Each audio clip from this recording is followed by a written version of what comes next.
Where to start? Okay, so number one, I'll go through it a little bit first and then put the slide up at the end. Okay. It's fine. So where to start?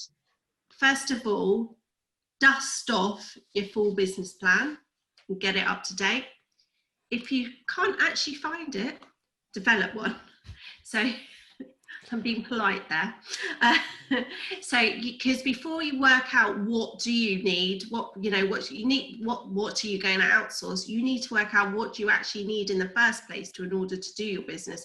And when I say about your business plan, that's not just a financial P&L, it's a proper business plan, as in, your resourcing plan, what sales are you going to be doing, how are you going to deliver that, what operational requirements you've got. It's a full on business plan, and we are going to talk a bit more about that. If you're still going, don't know, I haven't done a business plan, I'm not sure, we are offering something a bit later about that to try and help you with that.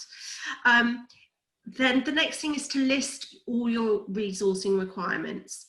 So think about all the possible ones that you could do, or the ones that you're wanting to possibly do, and also think about very specifically the scope. That's really important.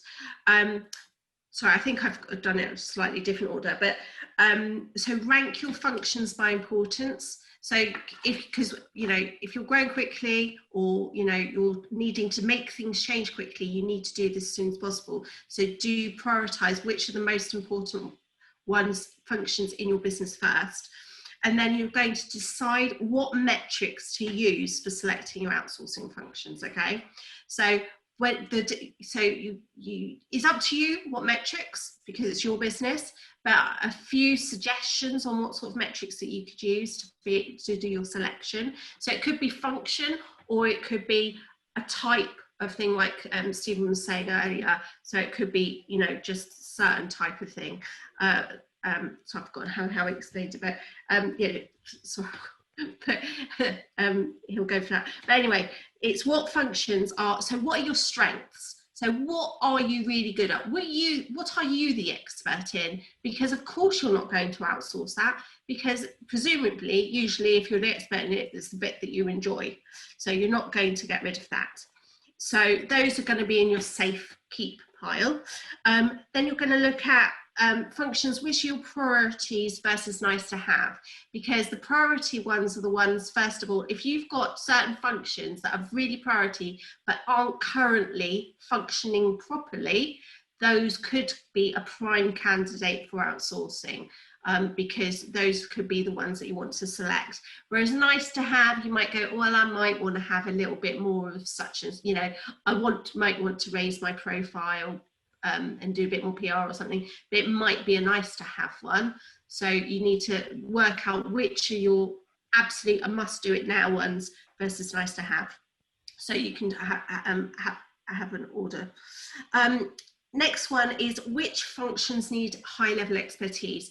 So think about which ones are the things that you don't have in-house necessarily, or you might not have a higher level enough of expertise. So, you might be growing so quickly that you need to have an international salesperson. So, you're great at selling in the UK, but, all due respect, the UK salesperson might not have a clue how to sell in France.